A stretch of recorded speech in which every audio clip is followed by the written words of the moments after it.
Welcome to The Explainer. Today, we're going to pull back the curtain on this really fascinating side gig, one that can turn your regular errands into, well, paid missions. Yep, we're talking all about mystery shopping. I mean, seriously, just think about that for a second. What if the next time you went to order a coffee, or maybe tried on a pair of jeans, you were actually on an assignment? Gathering intel? It sounds like something out of a movie, right? Well, that's exactly what we're going to dive into today. So let's break it down. What is mystery shopping really?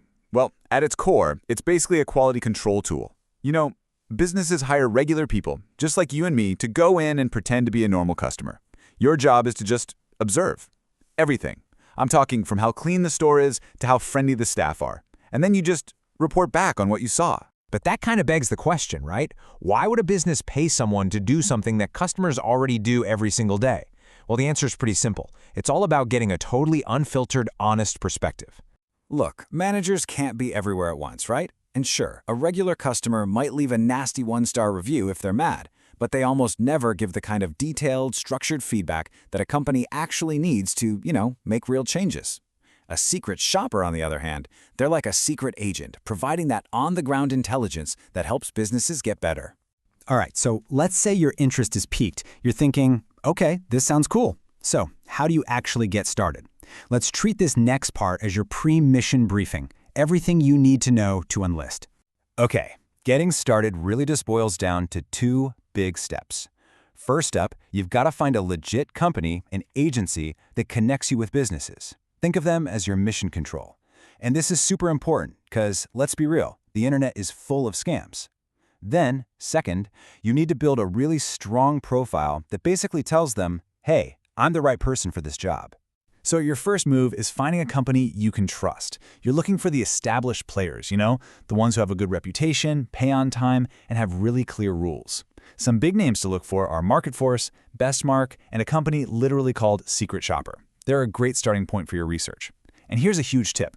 A major red flag is any company that asks you to pay them a fee just to sign up. Real ones don't do that. You've really got to think of your profile as your personal pitch. It's kind of like your resume. These companies, they're not just looking for any shopper. They want people who are observant, reliable, and can actually write clearly. So highlighting skills like, having a sharp eye for detail and being a good writer, that's what's going to make your profile pop. This is your chance to show them you can deliver that high-quality intel they're paying for. Okay, so you're all registered, your profile is looking sharp. Now comes the really fun part, accepting your very first mission. The whole process for any given assignment is actually a super simple three-part cycle. First, you browse for jobs in your area. It's almost like looking at a classifieds board, but for secret missions. Then, you review all the nitty-gritty details for a mission that catches your eye. And finally, you head out and actually do the visit. It's a pretty straightforward loop that you'll get the hang of in no time. So, once you're in their system, you'll see this job board just full of assignments. And the variety is pretty wild. They can range from something like getting an oil change to just ordering a burger at a fast food joint, or even browsing at a high-end retail store. And the best part? You get to pick the jobs that fit your schedule and your location, which honestly is a huge part of the appeal. Now, listen up, because this might be the single most important rule of the whole game.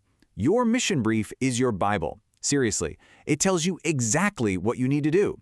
Do you have to ask for a specific employee by name? Do you need to time how long it takes to get your food? Or take a photo of the receipt? It's all going to be in that brief. So you got to read it, and then probably read it again before you even think about accepting an assignment.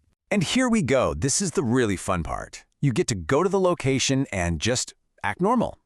Blend in. Be the gray man. You just follow the instructions from your brief, whether that means buying a certain product or asking a specific question about, say, their return policy. Your whole goal is to have a totally authentic customer experience, all while you're secretly taking mental notes and observing everything. Okay, so your visit is done. You've gathered all your intel. But hold on, the mission isn't over just yet. Now comes what is arguably the most important part, the report. And of course, the reward. Wrapping up an assignment really just comes down to these last two steps. First, you've got to submit your detailed report, and you've got to do it on time. This is where you hand over all that great intel you collected. Then, once your report gets reviewed and approved by Mission Control, you get paid. Simple as that. So right after the visit, and I mean like the same day while it's all fresh in your mind, you'll fill out a report. And the key here, the absolute key, is to be detailed and objective. Don't just write something lazy like, "The service was good." No way. You have to explain why it was good. Say something like, "The cashier greeted me within 10 seconds, they smiled, and they even repeated my order back to me to make sure it was right." That is the kind of solid, concrete data these companies are looking for. At the end of the day, it's all about a simple value exchange. It's a trade. Your side of the deal, you complete the visit and give them that really valuable, detailed feedback. And your reward? Well, the company usually pays you back for whatever you bought, plus they give you a fee for your time. So yeah, you can get a free meal or a free product and a little extra cash on top. Not a bad deal, right? And really, that's what it's all about. It's such a unique way to earn a little extra cash. And maybe even cooler, you get to have a direct impact on the businesses you already go to every day. So I guess the only question left is, are you ready to go undercover?